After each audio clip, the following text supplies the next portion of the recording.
আমার নাম বিকাশ। আমার বয়স ৬০ বছর। আমার একটি ছেলে ও বৌমা আছে এবং তাদের একটি ৪ বছরের বাচ্চা আছে। আমার বউ তো অনেক আগে আমাকে ছেড়ে চলে গেছে।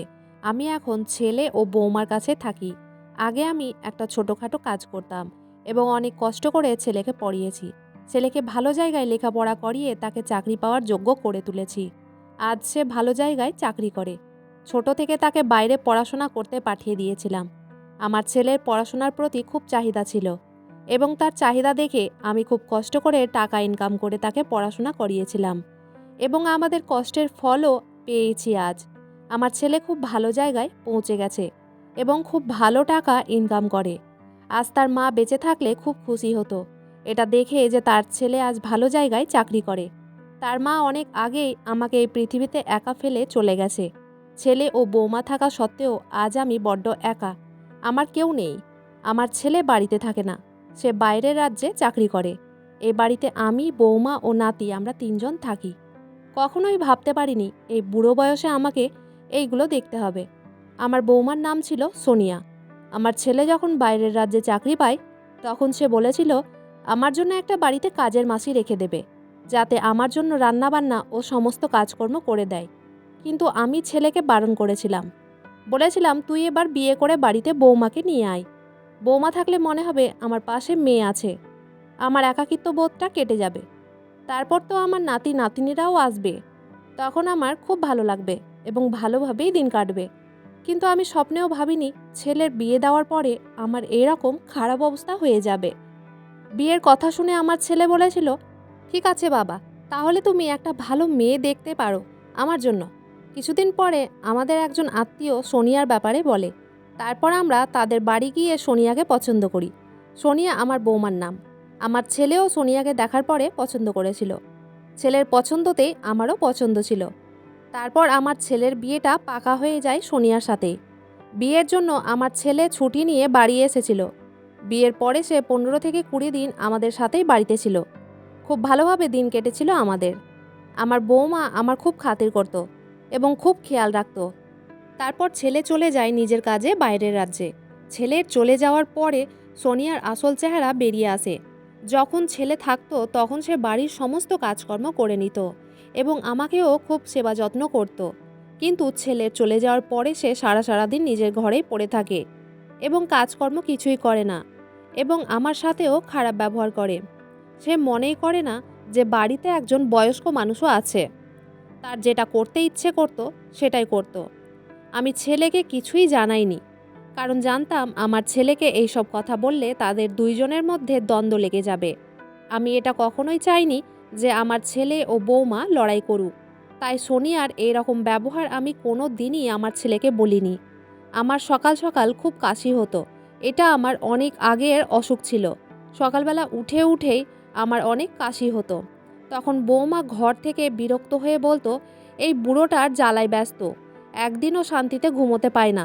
সাত সকালে কাঁচতে কাঁচতে আমার ঘুমটাকেই ভেঙে দেয়। বৌমার এই ধরনের বাজে কথা শুনে আমার মনে খুব কষ্ট হতো, কিন্তু আমি তাকে কোনোদিনই কিছু বলতাম না। আমার ছেলে 2-3 মাস অন্তর বাড়ি আসতো। এবার যখন সে বাড়ি এসেছিল তখন সোনিয়া ছেলেকে বলেছিল, আমি বাড়িতে একা একা বোর হয়ে যাচ্ছি, আমিও জব করতে চাই, আমিও তোমার সাথে চলে যেতে চাই। আমার ছেলে তখন পরিষ্কার ভাষায় জানিয়ে দিয়েছিল না। সে বলেছিল, তুমি জব করতে গেলে এখানে আশেপাশে কোথাও একটা জব করতে পারবে। বাবাকে ছেড়ে এখান থেকে যাওয়া হবে না। তুমি এখান থেকে চলে গেলে বাবার কে খেয়াল রাখবে? তখন বৌমা বলেছিল, তাহলে এখানে আমার কোনো জবের ব্যবস্থা করে দাও। আমার ছেলে যখন রাজি হয়নি তখন আমি তাকে রাজি করাই এবং আমার কথা শুনে ছেলেও রাজি হয়ে যায়। তারপর আমার ছেলের চলে যাওয়ার পরে সোনিয়াও সকালবেলা নাস্তা করে চলে যেত জবে। যখন থেকে সোনিয়া স্যালারি পাওয়া শুরু করেছিল তখন থেকে তার হাবভাব একদমই পাল্টে গেছিল। সে আগে তো খিটখিটে স্বভাবের ছিলই, কিন্তু স্যালারি পাওয়ার পর থেকে তার হাবভাব এত বেশি পাল্টে গেছিল যে আমাকে মানুষই মনে করতো না। অফিস যাওয়ার আগে সে আমাকে হুকুম করত চা ও নাস্তা করার। সে আমাকে বলতো, আপনি তো সারাদিন বাড়িতে বসে থাকেন আর আমি তো সারাদিন জব করি, আপনি আমার জন্য সকাল সকাল নাস্তাটা বানিয়ে রাখতে পারেন। আমার বৌমা এত বেশি খিটখিটে স্বভাবের ছিল যে তাকে দেখে আমার ভয় লাগতো। আমি কোনো কিছু না বলেই সকালবেলা উঠে তার জন্য চা ও নাস্তা করে রাখতাম। আমি এটা ভাবতাম যে বৌমা অনেক কষ্ট করে বাইরে কাজ করছে। আমার নিজের মেয়ে থাকলে হয়তো এতটাই খাতির করতাম। নিজের মেয়ে মনে করেই সোনিয়ার কথাগুলোতে অত কিছু মনে করতাম না এবং নিজের মেয়ের মতোই ভালোবাসতাম। সোনিয়া যখন প্রেগনেন্ট হয়েছিল তখন সে জব ছাড়েনি। আমি ভেবেছিলাম প্রেগনেন্সির সময় হয়তো সে কাজ বন্ধ রাখবে, কিন্তু সে বন্ধ রাখেনি, রীতিমতো নিজের কাজ করে যায়। তারপর আমার নাতি হওয়ার পরে সে সারাক্ষণ আমার কাছেই থাকতো। সোনিয়া তাকে আমার কাছে রেখে দিয়ে চলে যেত অফিসে। নাতি আমার হাতেই খেত এবং সারাদিন আমার সঙ্গেই সময় কাটাতো। আমি তাকে স্নান করাতাম, খাওয়াতাম। তার মা অফিস থেকে সন্ধ্যাবেলায় বাড়ি ফিরে আসতো। সোনিয়ার ব্যবহার দিন দিন খুবই খারাপ হতে থাকে। সে অফিস থেকে আসার পরে ঘরের ভিতরে সারাক্ষণ মোবাইল নিয়ে পড়ে থাকতো। নিজের ছেলের দিকেও খেয়াল করতো না এবং এটাও ভাবতো না আমি একজন বয়স্ক মানুষ, আমারও একটু আরামের দরকার। সারাদিন আমি নাতিটাকে নিয়ে থাকতাম। তারপর সে অফিস থেকে এসে আমাকে হুকুম করতো রান্নাবান্না করার। আমি জানতাম তার এই দুর্ব্যবহার ছেলেকে বললে তাকে বাড়ি থেকেই তাড়িয়ে দেবে। আর এই ভয়ে আমি ছেলেকে কিছুই জানাইনি, কারণ আমি কখনোই চাইনি তাদের সংসার নষ্ট হয়ে যাক। আমার ছেলে প্রত্যেক মাসে আমার অ্যাকাউন্টে টাকা পাঠিয়ে দিত, তাই টাকা পয়সার দিক থেকে কোনোদিনও আমার অভাব হয়নি। কিন্তু কোনোদিন ভালোবাসা পাইনি। আমার ছেলে ভালোবাসতো, কিন্তু আমার বৌমা আমার সাথে খুব খারাপ ব্যবহার করত। সে তার অফিসের বান্ধবীদেরকে ঘরে ডেকে আনতো এবং পার্টি করত। তার নিজের বাচ্চাটারও খেয়াল ভুলে যেত। এই কিছুদিন থেকে বৌমার একটা জিনিস খেয়াল করেছিলাম, সে ফোনে কার সাথে যেন কথা বলতো। আমি প্রথমে ভাবতাম সে হয়তো আমার ছেলের সঙ্গেই কথা বলছে, কিন্তু পরে সেটা ভুল প্রমাণিত হয়। একদিন বৌমা অফিস থেকে এসে নিজের ঘরের মধ্যে ঢুকে দরজাটাকে লক করে দেয়। বেশ কিছুদিন থেকে সে নিজের ঘরের দরজাকে ভেতর থেকে লক করে দিত। সেদিন আমার নাতি তার মায়ের কাছে যাওয়ার জন্য জেদ করেছিল। নাতির কান্নাকাটি দেখে ওকে তার মায়ের কাছে নিয়ে যায়। সেখানে নিয়ে গিয়ে দেখি সোনিয়া ভেতর থেকে দরজাটাকে লক করে রেখেছে এবং কার সাথে যেন কথা বলছে। আমি ভেবেছিলাম সে হয়তো ফোনে কারো সঙ্গে কথা বলছে। আমি যখন নক করি সে দরজাটাকে খুলে এবং আমাকে বলে, কিসের জন্য বিরক্ত করছেন? আপনি বুঝতে পারেন না আমি ভেতরে কাজ করছি? তার দরজা খোলার পরে ভেতর থেকে সিগারেটে গন্ধ পায়। সিগারেটে গন্ধ পেয়ে ভেবেছিলাম সোনিয়া হয়তো স্মোকও করে। দিন দিন বৌমাকে দেখে আমার এতটাই ভয় লাগতো যে তাকে কিছু বলার সাহস হতো না। তারপর সোনিয়াকে বলি বাচ্চাটা জেদ করছিল তোমার কাছে আসার জন্য। বৌমা তখন বলে, এখন নিয়ে যান, আমি অনেক বেশি ব্যস্ত আছি। আর আমার জন্য এক কাপ চা করে নিয়ে আসেন। অফিস থেকে আসার পরে আমি খুবই ক্লান্ত হয়ে পড়েছি। ছেলের কান্নাকাটি দেখেও তাকে নিজের কাছে নিতে ইচ্ছে হয়নি। আমি তখন নাতিকে নিজের ঘরে নিয়ে এসে বোঝানোর চেষ্টা করি যে তার মা এখন অন্য কোনো কাজে ব্যস্ত আছে। ছেলেটা কাঁদতে কাঁদতে তার মায়ের কাছে যাওয়ার জেদ ছেড়ে দেয়। খুব কষ্ট হচ্ছিল আমার এসব দেখে, কিন্তু আমিও বাধ্য ছিলাম, কিছু করার ছিল না। যত দিন যায় সোনিয়া যেন কার সাথে ফোনে কথা বলতে থাকে এবং তার ব্যবহার দিন দিন খারাপ হতে থাকে। তার ফোনে এইভাবে কথা বলা দেখে বুঝতে পেরেছিলাম সে আমার ছেলের সঙ্গে নয়, অন্য কারো সঙ্গে কথা বলছে। কিন্তু কার সঙ্গে? সেদিন সোনিয়ার অফিস বন্ধ ছিল এবং সে বাড়িতেই ছিল। আমি জানতাম না সে ছাদে ফোনে কারো সঙ্গে কথা বলছিল। আমি ঠিক সেই সময় ছাদে কিছু জামা মেলে দিতে যাচ্ছিলাম। ঠিক সেই সময় ছাদে আমি সোনিয়াকে কারো সঙ্গে ফোনে কথা বলতে শুনিনি। তখন আমি সিঁড়ির এক কোণায় দাঁড়িয়ে তার কথাগুলো শোনার চেষ্টা করি এবং আমি স্পষ্টভাবে শুনতে পাই সে ফোনে রাহুল বলে একটা ছেলের সঙ্গে কথা বলছিল এবং তার সঙ্গে ভালোবাসার গল্প করছিল এবং এটাও বলছিল, রাহুল তুমি এবার আমাকে বাইরে কোথাও ঘুরতে নিয়ে চলো। তারপর শুনতে পাই তারা গোয়া যাওয়ার কথা বলছে এবং সে রাহুলের সঙ্গে নোংরা ভাষায় প্রেমের কথা বলছে। আমি বুঝতে পেরেছিলাম সোনিয়া রাহুল নামের কোনো ছেলের সঙ্গে অ্যাফেয়ার করছে। তার কথাগুলো শুনে আমার মাথার ঘাম পায়ে ঝরে পড়ছিল এবং ভয়ে আমি কাঁপছিলাম। এমনিতেই বৌমাকে দেখে আমার ভয় লাগতো। জানি না কোন মুহূর্তে সোনিয়ার সঙ্গে আমার ছেলের বিয়েটা ঠিক করেছিলাম। আর মনে মনে ভাবছিলাম এই মেয়েটি আমার ছেলেটার জীবনটাকে নষ্ট করে দিয়েছে। ভালো ভেবে এই মেয়েটির সঙ্গে আমার ছেলের বিয়ে দিয়েছিলাম, কিন্তু সোনিয়া এত বাজে স্বভাবের মেয়ে হবে আমি কখনোই কল্পনাও করতে পারিনি। কারণ বেশিরভাগ বউরাই শ্বশুর শাশুড়িকে নিজের বাবা মায়ের মতো ভালোবাসতে পারে না। তাও এটা না হয় মেনে নেওয়া যায়, কিন্তু চোখের সামনে যদি বাড়ির বউ অন্য কোনো ছেলের সঙ্গে সম্পর্ক করে সেটা কোনোদিনই একটা ছেলের বাবা মেনে নিতে পারে না। বৌমার কথাগুলো শুনে আমি সিঁড়ি থেকে ভয়ে কাঁপতে কাঁপতে পড়েই যাচ্ছিলাম। তখন কোনো রকমভাবে নিজেকে সামলে নিই। ঠিক সেই সময় সোনিয়া তাড়াতাড়ি চলে আসে দরজার দিকে এবং আমাকে দেখতে পেয়ে আমার হাতটাকে চেপে ধরে। ও বলে, তাহলে আপনি এখানে দাঁড়িয়ে দাঁড়িয়ে আমার কথাগুলো শুনছিলেন? আপনার এত সাহস হয়েছে? আমি তাকে বলি, তুমি আমার ছেলেকে ঠকাচ্ছ। তুমি অন্য কোনো ছেলের সঙ্গে সম্পর্ক তৈরি করেছ। এই কথাটা আমার ছেলেকে জানিয়ে দিব। আমার কথা শোনার পরে সোনিয়া আমার হাতটাকে পেছন দিকে মুড়িয়ে দেয়। হাতটাকে অনেক জোরে চেপে ধরে। আমার হাতে তখন ব্যথা শুরু হয়। তারপর বলে, বুড়ো কোথাকার, আপনার কথা আপনার ছেলে কোনোদিনই বিশ্বাস করবে না। কারণ আপনার নামে এমন কথা বলেছি যে আপনার কোনো কথা সে বিশ্বাস করবে না। সেদিন আপনি যখন পাশের বাড়ির কাজের মেয়ের সঙ্গে কথা বলছিলেন, তখন আমি আপনাদের দুজনের ছবি তুলেছিলাম এবং ওই ছবিটাই আপনার ছেলেকে দিয়ে পাঠিয়েছিলাম। ও বলেছিলাম তোমার বাবা এই কাজের মাসির সঙ্গে সম্পর্ক তৈরি করেছে। তোমার বাবা এই কাজের মাসিকে বিয়ে করে তোমার দ্বিতীয় মা করবেন। আমার এই মিথ্যে কথা আপনার ছেলে বিশ্বাস করেছে। আর কোনো ছেলেই চাইবে না তার বাবা দ্বিতীয় মহিলাকে বিয়ে করুক। আমি জানতাম আপনি হয়তো কোনোদিন আমার ব্যাপারে সত্যি কথাটা জেনে নেবেন, তাই আগে থেকেই সব কিছু প্ল্যান করে রেখেছিলাম। আর আপনি যদি ভুল করেও কিছু বলেন, তাহলে জ্যান্ত মাটির নিচে আপনাকে পুঁতে দিব। আর আপনার ছেলেকে বলে দিব কাজের মাসির সঙ্গে আপনি বাড়ি ছেড়ে পালিয়ে গেছেন। সোনিয়ার মুখ থেকে এই ধরনের কথা শোনার পরে তার কাছে আমি হাত জোর করে ক্ষমা চাই আর বলি, আমি কাউকে কোনো কিছু বলবো না, কিন্তু আমাকে ছেড়ে দাও। আমি এই বুড়ো বয়সে যতদিন আছি একটু শান্তি করে বাঁচতে চাই, আমাকে ছেড়ে দাও। তারপর সোনিয়া শয়তানি হাসি হেসে আমাকে বলে, এবার লাইনে এসেছেন তো, যান গিয়ে নিজের কাজ করেন। আমি তাড়াতাড়ি নিচে এসে নিজের ঘরের ভিতর ঢুকে দরজাটাকে লাগিয়ে মুখে হাত রেখে ফুপিয়ে ফুপিয়ে কাঁদতে শুরু করি। আমাকে কষ্ট দিলে সেটা সহ্য করে নিতে পারবো, কিন্তু আমার ছেলের কি হবে এটা ভেবে আমার খুব কষ্ট হচ্ছিল। যাকে মেয়ের মতন ভালোবেসেছিলাম সে এতটা নিষ্ঠুর ও নোংরা মনের হবে আমি কোনোদিনই ভাবতে পারিনি।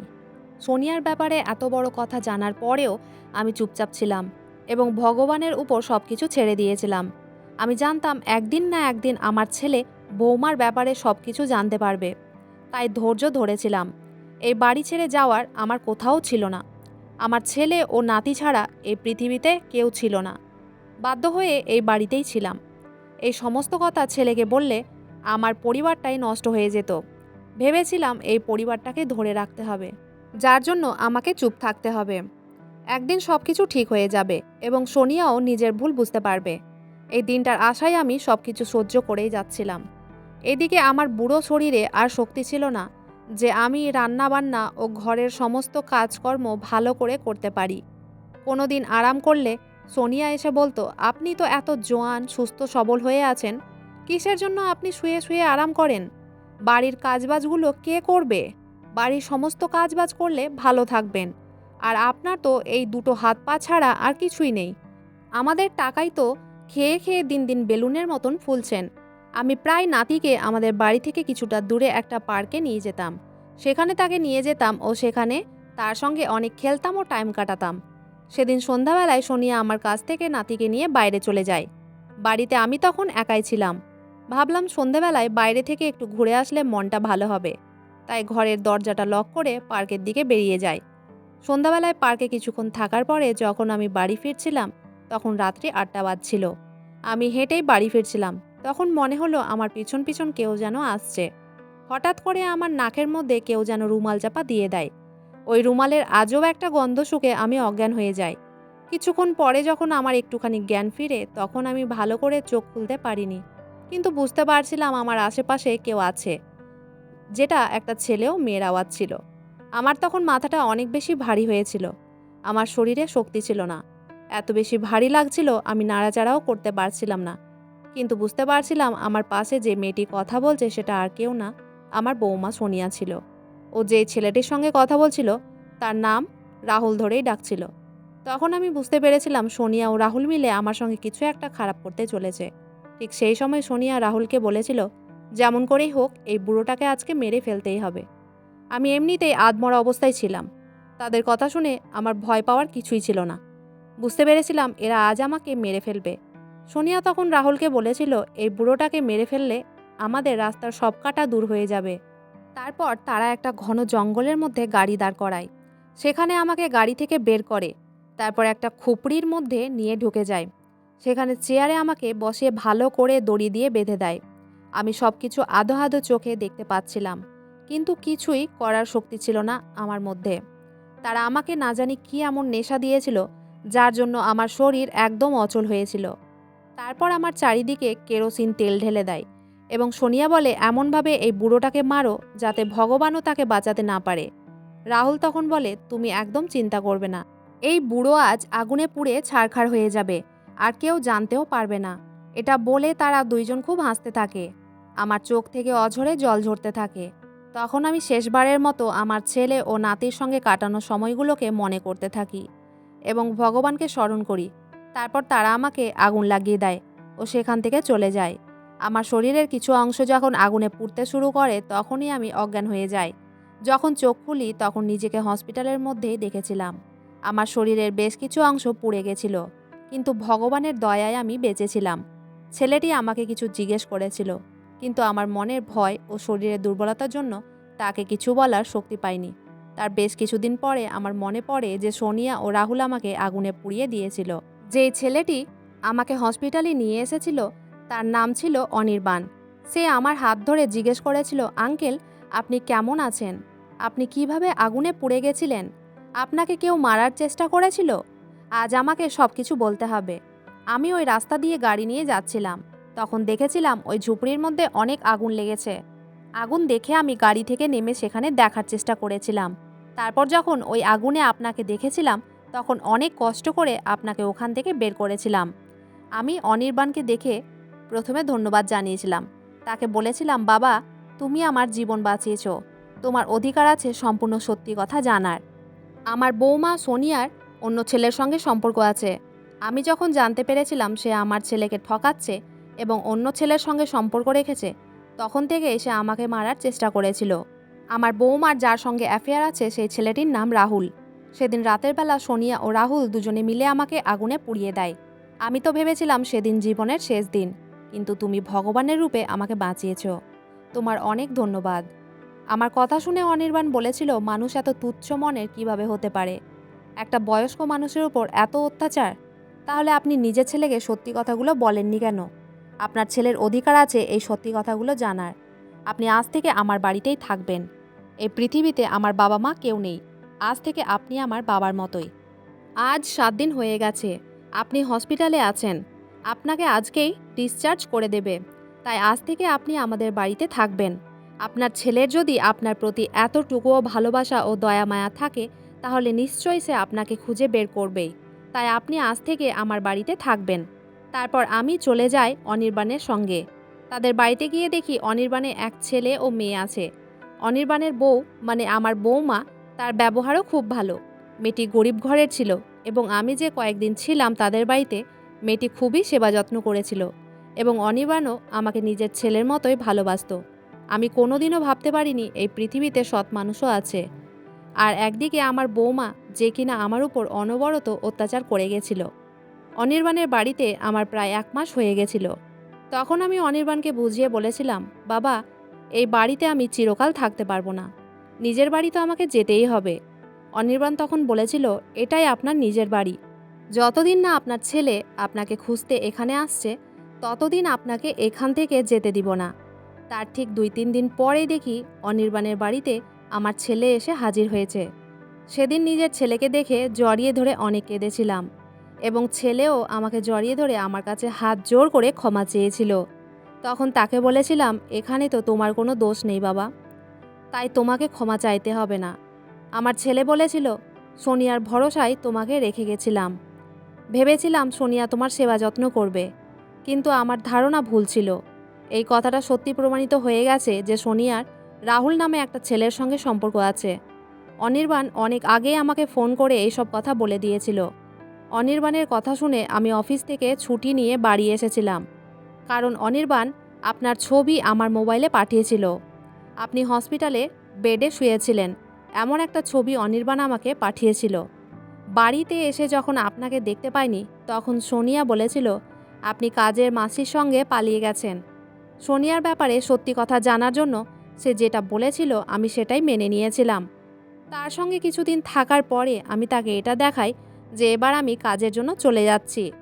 তারপর ব্যাগ-ট্যাগ সবকিছু নিয়ে আমি যখন বাড়ি থেকে বেরিয়ে গেছিলাম, সে ভেবেছিল আমি অফিসের কাজের জন্য বাইরে চলে গেছি। কিন্তু আমি পাশের বাড়ির মোহিত দাদার সঙ্গেই ছিলাম। সোনিয়া ভেবেছিল আমি চলে গেছি। তারপর সেদিন রাতের বেলা সে রাহুলকে ঘরে ডাকে এবং আমি হাতে নাতে তাদেরকে ধরেছিলাম। সোনিয়া তখন রান্নাঘরে কিছু একটা করছিল। আমি যখন তাকে দেখে ফেলেছিলাম, রান্নাঘরে তার গ্যাসটা অন ছিল।